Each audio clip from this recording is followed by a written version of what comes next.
Can't use the machete on that one. Welcome back to M Hood Fishing, everybody. Something you don't get to see very often, me without the hat on, because I'm using the hat cam today. I got an action hat finally. Yeah, you're right, this is the Mississippi River. We're inside the anchorage. I've never fished this particular spot before, but I have fished that way, down that way a bit, or up river I should say, because this is down river. I've definitely fished down river, real close to where I was the other day. Getting a really early start today because last night was the full moon. I am one of those people that believes that fishing's not going to be very good while the moon is rising. Maybe after it gets up, it'll improve. And in the morning when it's about to drop over the horizon, I'm of the opinion that's going to shut off then too, the bite will. So I'm out here way before the moon rises. It is 2:39 right now. High tide is around 4 o'clock this afternoon. So I brought 2 rods for cats, 2 rods for white bass, but I don't really expect much from white bass right now this early in the day anyway. So we're going to start out with 1 catfish rod because like I said, I fished in the area but not this actual spot. So I want to put out 1 rod with a piece of carp, 3-ounce lead. I want to see if it's snaggy because a lot of spots in the anchorage here are. There are a few that are not.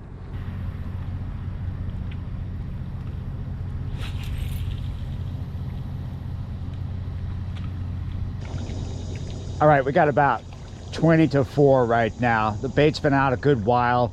A chance of rain just popped up out of nowhere. Well, not out of nowhere, annoying nonetheless though. When I was first gonna come out here earlier, it said 40% and then it said no percent and now it says 50%.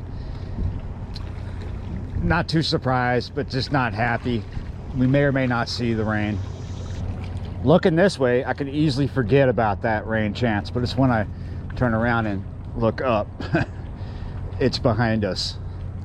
No biggie. Been dealing with this for several days now. There's been a system sitting out in the Gulf just below us, churning this stuff up and dumping this rain on us. It's not a hurricane threat or a tropical storm threat. It's just a rainmaker. It's just Gulf moisture that keeps dumping on us. I did bring up that other rod successfully once. That doesn't mean that this spot is not snaggy. It very well could be. Anyway, I'm going to put out a second one. Just like the first one, it's 3-ounce no roll, 6 octopus. This time it's a piece of bluegill.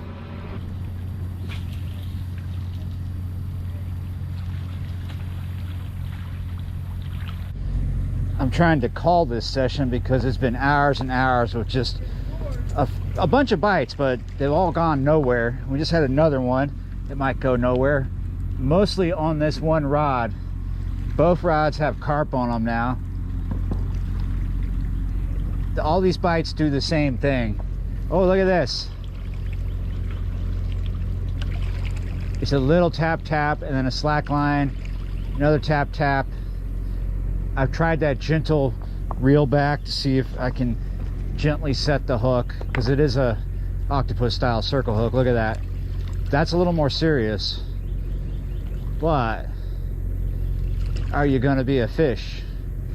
Are you going to be a hookup? Maybe. Finally. I thought this video was totally off the rails. Just wait, let's get it up here first before we call this an actual video. Oh, there we go. A little bit of a fight right there. I don't care if this is a stingray.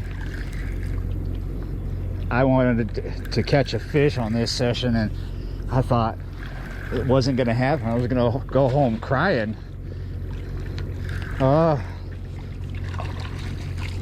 Where you been all day?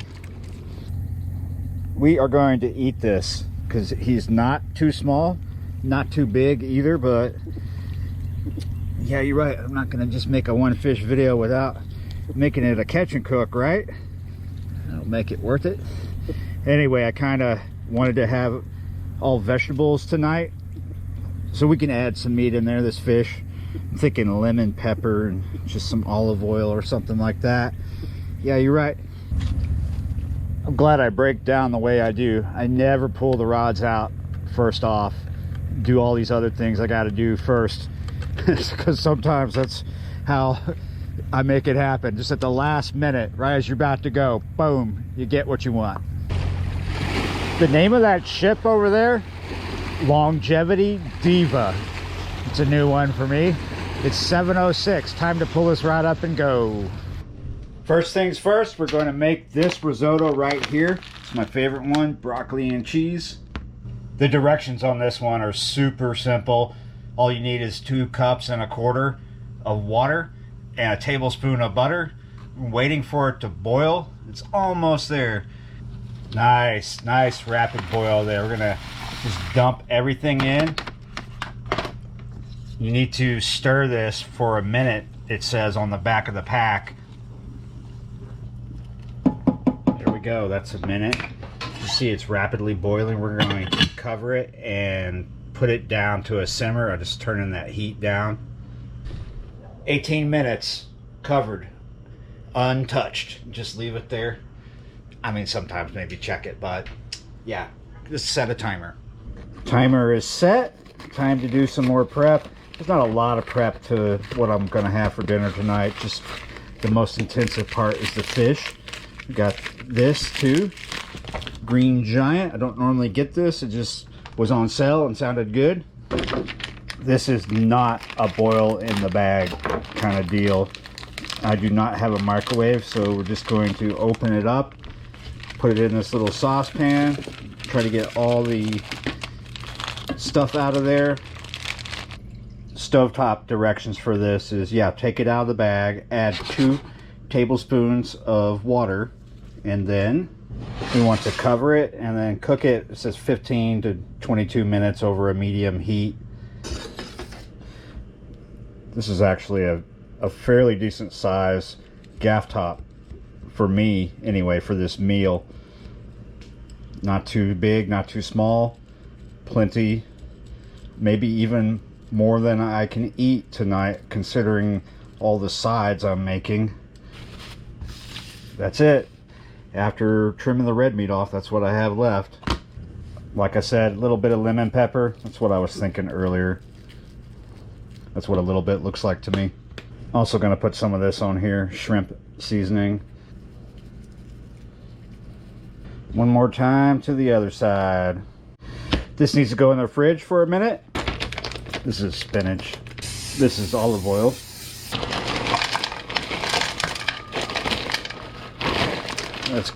That's good. I've got this pan sitting on a medium heat right now. I'm just going to let that spinach thaw. Peanut oil. It's starting to work. It's starting to thaw. Help it along. I'm just going to, yeah, chop it up. Spinach is getting there. Getting so there that we're going to go ahead and put the fish in.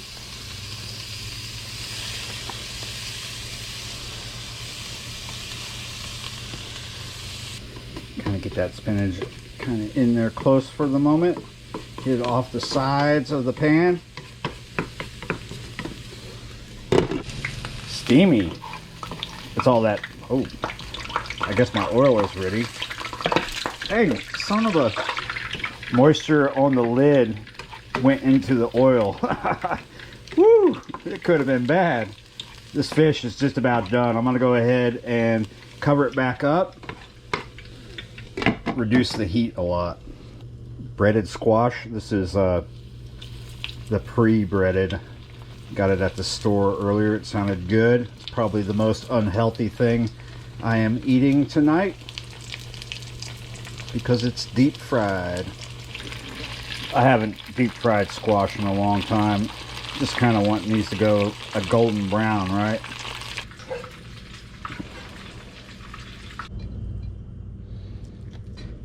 There you go. I just wasn't planning on eating meat tonight. I was gonna try to eat some really healthy stuff. This is what healthy food looks like to me. Oh, I was worried that I was adding too much lemon pepper, but that's fine.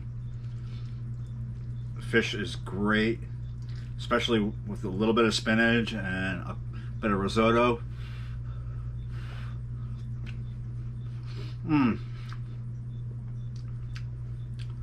Yeah, there's probably quite a bit of saturated fats in this, but that's fine. There's not too much. I'm not 100% sure about this breaded squash.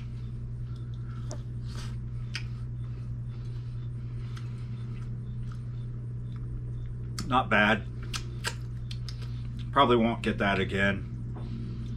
It seems to be squash that is about to bolt. It's very seedy.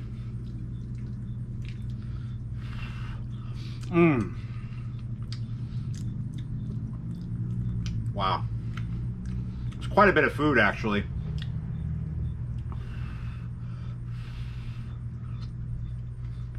Oh. If you don't know me very well, I absolutely love Brussels sprouts. I was not one of those kids that was very picky about vegetables. You could put anything in front of me as long as it wasn't rotten milk. If it had rotten dairy products anywhere in it, I would suss it out and do this. Be like, nope, you try it. And you know, after a back and forth with my mom, she finally tries it and it's like, oh, yeah, you used rotten milk. All right, guys, thanks for watching, liking, sharing, and subscribing, and I will see you next time.